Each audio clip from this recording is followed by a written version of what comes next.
What's up, Shred Sexies? Welcome back. Death to the Fingers. It seems like it's been a long time since we did some rhythm stuff, so I figure we could get into that today. Essentially, we're going to be looking at the broad strokes with how you practice rhythms, and I'm going to go through a lot of the concepts that I exhibited in the introductory song there. And again, you should be able to create something like that within about a half an hour or 45 minutes, or preferably just sort of sit there and choke through it one or two times and then have a pretty good idea. And so this is really important. A lot of people think that working on your rhythm chops means to play along to music, and that is part of it, but only about 50% of it, because essentially you're leaving the creative part in the dust. And you have to work that because essentially at any point in time you want to break out this little extra sort of, the nitrous, if you will, on the high-powered musicians that lets them do more sort of like interesting things to the chord progression to really take it to the next level. And honestly, it's not that complicated. It's just you kind of gotta, get the basic principles and concepts down like anything, and then just implement them into your practice sessions and get on it. So, done with the intro. Let's get into it. Okay, the first part is based on triads. So obviously that's really the first part of the lesson, is start working a lot using triads.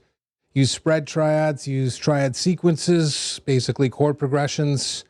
And then, of course, you can sort of add in the extension notes just based on 3 notes per string, right? So we're playing in the key of G major for the example. Right, so I'm starting off with this one chord, the G major spread triad, right? There's 1, there's the 5, and there's the 3. Then I jump up to this D major here as a G type, right? Because it's closely related to this B minor here, right?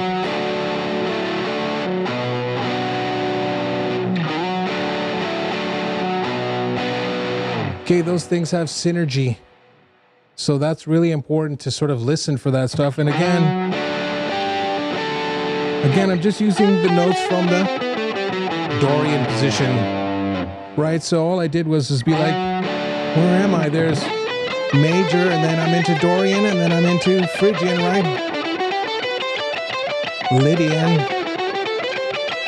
Each one of those notes becomes an extension for me to actually exploit. It doesn't matter what the extension is. It just should sound good with the chord, and with the chord, whatever the backing track that you're playing along with, right? So of course this, I could also see that as one of the G ones there, right? There's a whole bunch of different ways of seeing it, but my point being here is you see me moving from the 1 to the 5 chord, and in the chord progression I move from the 1 to the 3. So I'm superimposing the 5 chord, this major triad here, which has synergy with this minor. They basically exist in the same spot to create, a really cool effect. And that's really important with rhythm. Don't always just play the same chord. Look for other chords that are complementary and play those ones. In this case, the D major over the B minor. And then, of course, just add in a few extra notes there and you're off to the races. And then, of course, jumping down to the 2 chord. And of course I do this sort of like basic, again, using synergy, sort of triad arpeggio sequence going down. So I start off with the D to the G. Now I jump up here to this diminished before moving back to the. Now you see the diminished there allows me to break up the idea that I'm doing a G here, and the next one I want to do is G2.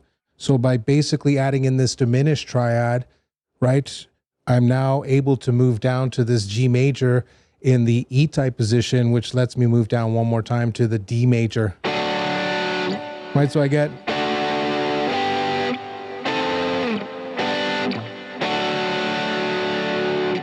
Now, it doesn't sound as good when I do it like that, but obviously you can hear once you start adding in the bass notes, it sounds fantastic. So again, notice how I'm sneaking the diminished in there, and that is the practice session. You're not just doing major minor anymore. You're not just doing the inversions or using the different caged chords. You're now actively looking for ways to sneak in a diminished triad so that you can create that tension and release feel, so then you can relieve the tension by moving to another position.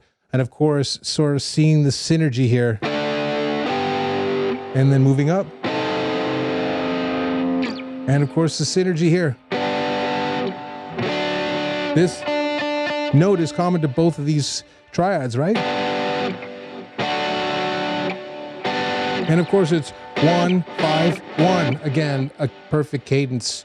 So you see me exercising all of the sort of basic information from a musical perspective and then just sort of stretching my legs, if you will, with the triad sort of idea, using synergy, using superimposition, using extension notes drawn from the three notes per string. I was going to say the 3 modes. Fail. Okay, so listen, there's no lesson that anybody can give you to give you this information. What you have to do is sit there and just work through these chords and start to be like, all right, I'm going to start here. Okay, that's pretty good.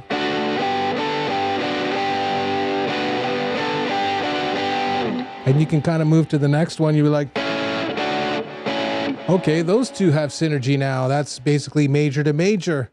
So I think you're getting the idea here. You got to sit there and look for the synergy first, and then look for extra notes that you can sort of add in if it's 1 or 2 or 3, so that you can move from one chord to the next chord. And the more you do that and call out the shapes from the cage system and know where you are, what key you're playing in, what degree you're talking about. If I'm like playing this note here, right? Well, that's the D major, the 5 chord, and this is a major in this case, A major, right?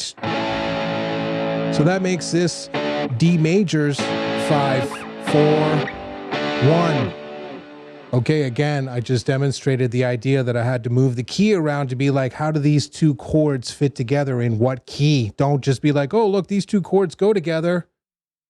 Be like, in what key? And then all of a sudden, all the pieces fall into place. Let's move into the next section. All right, for this next section here, essentially what we're doing is we're taking the triad now, we're using it as an anchor position on the fretboard. And what we're going to do is use that position, if you will, to build a little melody fragment, if you will, based around the chord, always looking for the target notes. So these are the target notes, the notes of the actual triad. And I'm starting with this D major type here in the, the C type, if you will. So what I want to do is always aim for that target note.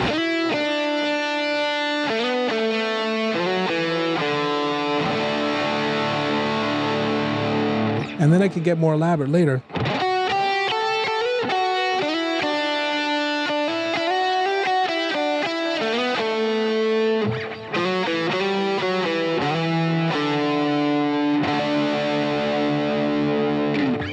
Then you're like,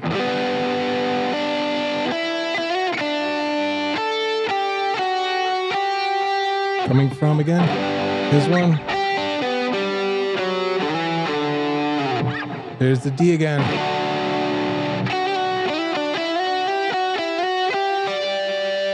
You're like, there's... And you're just going to keep going, right? Using sort of the chord. Now, in that case there, you're like, there's the E type, right? I did it as an arpeggio. Ooh, that was kind of cool. They'll just bar the whole thing. Why not? There it is. There's a little mistake. I'll be like, later on, I'll start messing with that. I'll be like, yeah, that was cool. That's how it works. I just made a mistake and I'm like, oh, that was pretty interesting. There it is. Okay. I've talked about that many times. It just happened in this video, right? So you're starting off either doing the chord itself as the E type. Maybe you're like the G type.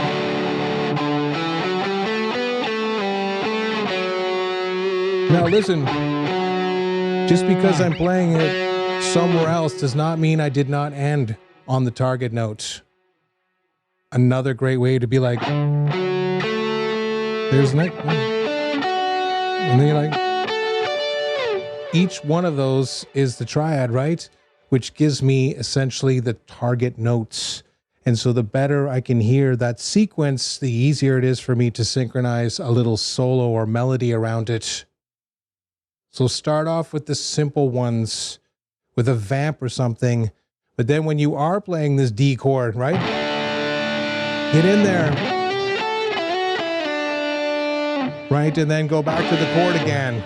Now you hear people do that all the time, and you just see me do it slightly more expansively in the, whatever, the intro solo. But that right there is an incredibly powerful tool. And I think way too many people skip over this in terms of a rhythm idea. You have to be able to sort of take the chord that is part of the rhythm section and break it down a little bit more so that you can now use it with the scale positions. Of course, 3 notes per string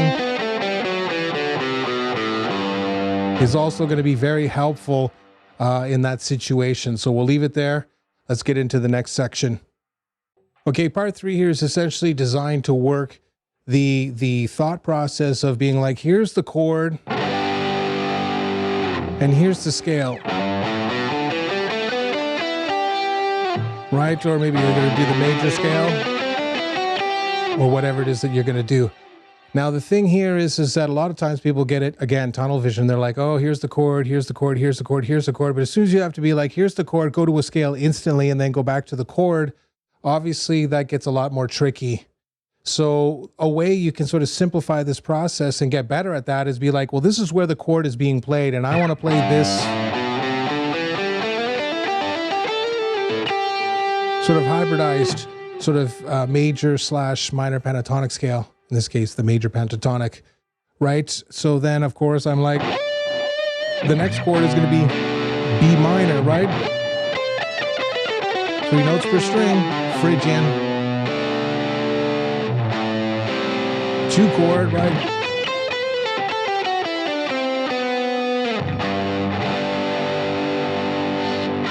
And then it starts off with the 1 chord again.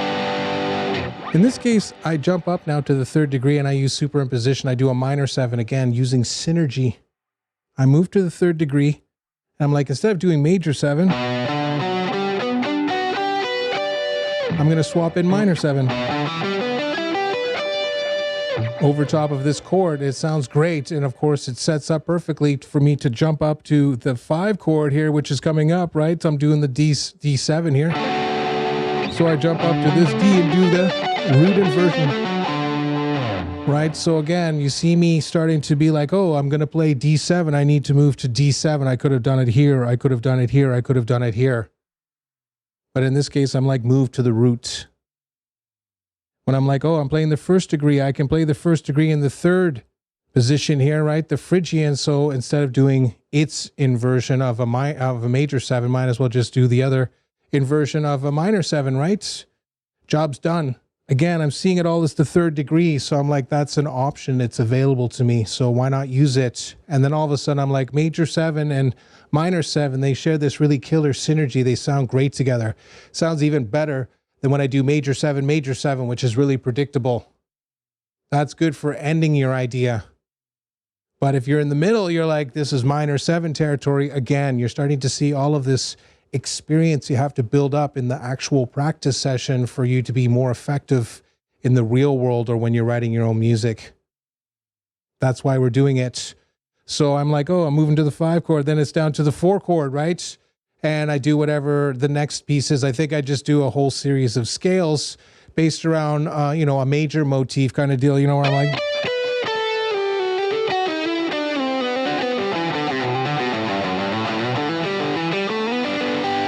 right, the classic. So that's really what you're sort of shooting for. Now, listen, I cut loose a little bit more at the end, but the point being here is I'm always being like, there's the 1 chord. Oh, the next chord is the 3 chord. Then it's the 2. Then it's the 1. Then it's 1. Then it's 5. Then it's 4. Then it's 1. Then it's 5. Then it's 1. I broke it down when I was playing initially, figured out the chords.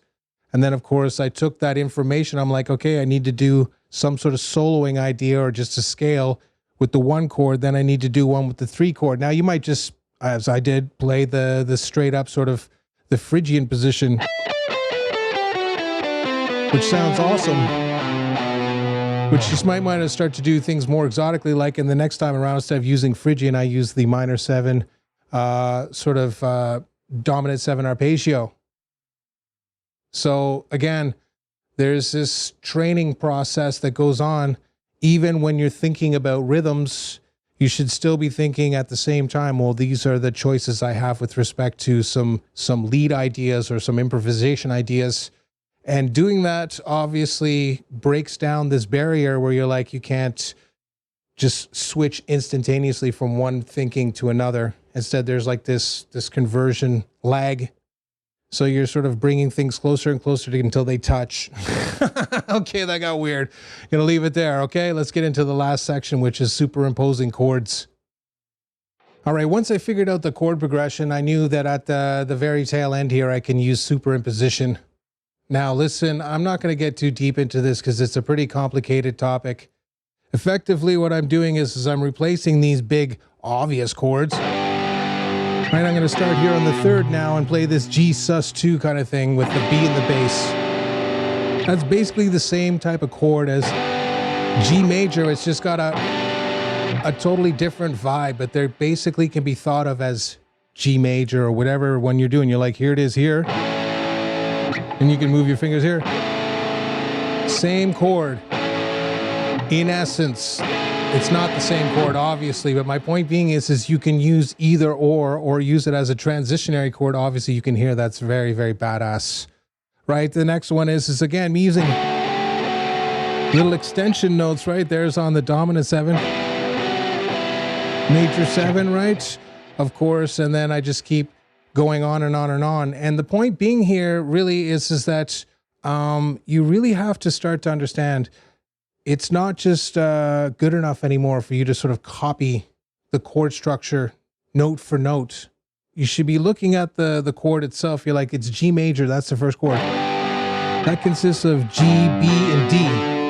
So I've got essentially G major is one of the chords I can play. I've got B minor, and I've got D7, right?